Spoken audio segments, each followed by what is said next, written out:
Then आते हैं जी question number 5 के ऊपर। क्वेश्चन 5 कह रहा है find the value of m। आपने m की वैल्यू निकालनी है।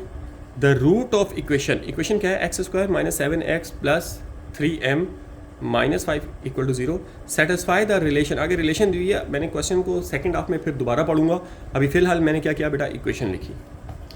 अच्छा, अब ये थोड़े से बड़े क्वेश्चन है, ठीक है। तो सबसे पहले देखें बेटा, x के साथ जो लिखा हुआ है a, एक्स स्क्वायर के साथ लिखा है वो क्या है a की वैल्यू क्या है 1।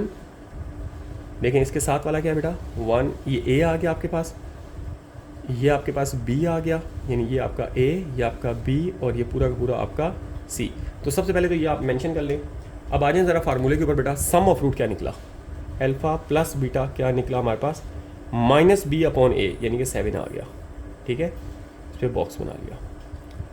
देन अल्फ़ा बीटा क्या आ गया बेटा, c upon a, c upon a 1 है, तो ये आ जाएगा 3m माइनस 5। लेकिन हो सकता है कुछ बच्चे ऐसे भी होते हैं जिनको अभी तक सम ऑफ रूट और प्रोडक्ट ऑफ रूट निकालना नहीं आ रहा। तो बेटा सम ऑफ रूट का फार्मूला होता है माइनस b अपॉन a। तो माइनस b ऑलरेडी माइनस क्या, तो माइनस माइनस प्लस हो जाएगा, b अपॉन a 1 है तो 1 आ गया एज इट इज़, 1 नीचे डिनोमिनेटर में नहीं लिखते। और then product of root c upon a, तो c क्या है 3m माइनस 5 अपॉन a 1 है तो 1 नहीं आ जाएगा, ठीक है। यहाँ तक कोई इशू। फिर आपसे बार बार मैं हर क्वेश्चन में रिक्वेस्ट कर रहा हूँ कि बेटा क्वेश्चन नंबर 1 प्लीज़ सॉल्व करके आइएगा। देन आपको इन सारे क्वेश्चन में बहुत आसानी होगी, बहुत आसानी होगी। देखें, वीडियो की लेंथ से बचने के लिए हम हर क्वेश्चन में क्या करते हैं कि फार्मूला नहीं लिख सकते सम ऑफ रूट और प्रोडक्ट ऑफ रूट का। बाकी तो मैं कोशिश कर रहा हूँ कि सारी चीज़ें आपको कवर कराऊँ, लेकिन ये फार्मूला हम नहीं लिख सकते बार बार। तो फार्मूला सिंपल है, सम ऑफ रूट का माइनस b अपॉन a और इसका c अपॉन a। तो बेटा क्वेश्चन नंबर 1 प्लीज़ करके फिर आइएगा, क्योंकि 2.3 भी है, 2.4 है, 2.5 है, तीनों में एक ही फार्मूला बार बार अप्लाई होगा, ठीक है। चलिए आगे चलते हैं।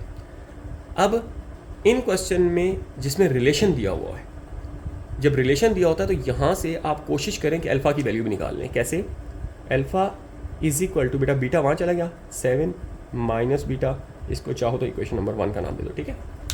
अब आ जाए ज़रा बेटा, अकॉर्डिंग टू क्वेश्चन, क्वेश्चन के मुताबिक कह रहा है कि भाई आपने m की वैल्यू फाइंड करनी है, आपने m की वैल्यू फाइंड करनी है, जबकि एक रिलेशन दिया हुआ है 3 alpha plus 2 beta is equal to 4। 3 alpha plus 2 beta is equal to 4। 3 alpha plus 2 beta is equal to 4, ये आपको एक कंडीशन दी हुई है, ठीक है बेटा। अब हमने करना क्या है, अब यहाँ तो अल्फ़ा भी है, यहाँ पे बीटा भी है। यहाँ देखो अल्फ़ा स्क्वायर बीटा स्क्वायर तो नहीं आ रहे ना पिछले क्वेश्चन की तरह जो ऐड और सब्ट्रैक्ट कर देंगे। अब यहाँ से मैंने अल्फ़ा की वैल्यू निकाली है, ये यहाँ पे क्या कर दूंगा, पुट कर दूंगा। कैसे, 3 7 minus beta plus 2 beta is equal to 4। बस सिंप्लीफाई करूँगा बेटा, 7 3 21 minus 3 beta plus 2 beta is equal to 4। 21 बेटा 3 में से 2 माइनस किया तो माइनस का बीटा बड़े का साइन आएगा इज इक्वल टू 4। 21 दूसरी तरफ चले जाएगा, या बीटा को दूसरी तरफ ले जाएं, 4 को ले लें।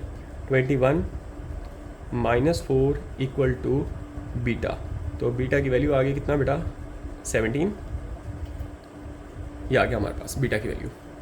अब हमें इस पूरे क्वेश्चन में बेटा अल्फ़ा और बीटा ही सर्च आउट बेसिकली करने हैं, ठीक है। अल्फ़ा बीटा आ जाएंगे तो आंसर आ जाएगा। देखें इस पूरे क्वेश्चन में हमें वैल्यू किसकी फाइंड करनी है, m की। क्या m यहाँ आ रहा है, नहीं। क्या m यहाँ आ रहा है, बिल्कुल आ रहा है। तो इसका मतलब है कि इसको हम इक्वेशन a का नाम दे देते हैं, यहीं से आंसर आना है। अब अगर यहाँ से m निकालना है तो हमें अल्फ़ा और बीटा की वैल्यू चाहिए।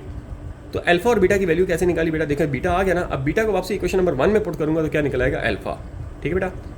पुट इन इक्वेशन 1, ठीक है बेटा, पुट इन इक्वेशन 1 क्या है, alpha is equal to 7 minus beta, तो alpha is equal to minus का 10, ठीक है बेटा।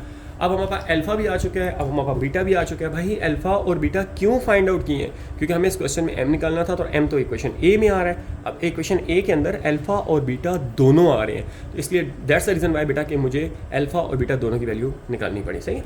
तो मैं अब लिख सकता हूँ यहाँ पर put alpha and beta in equation a, ठीक है भाई।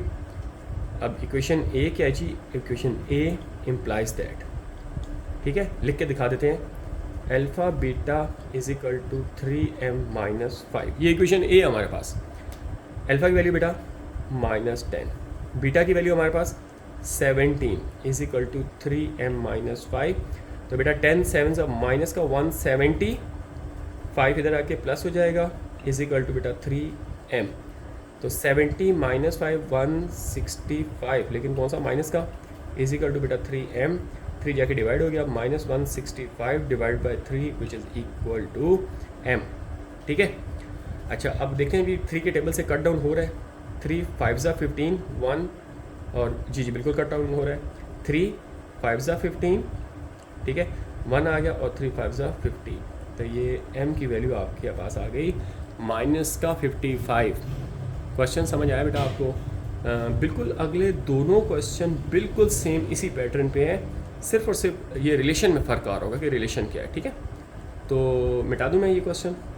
चलिए, जज़ाकल्लाह।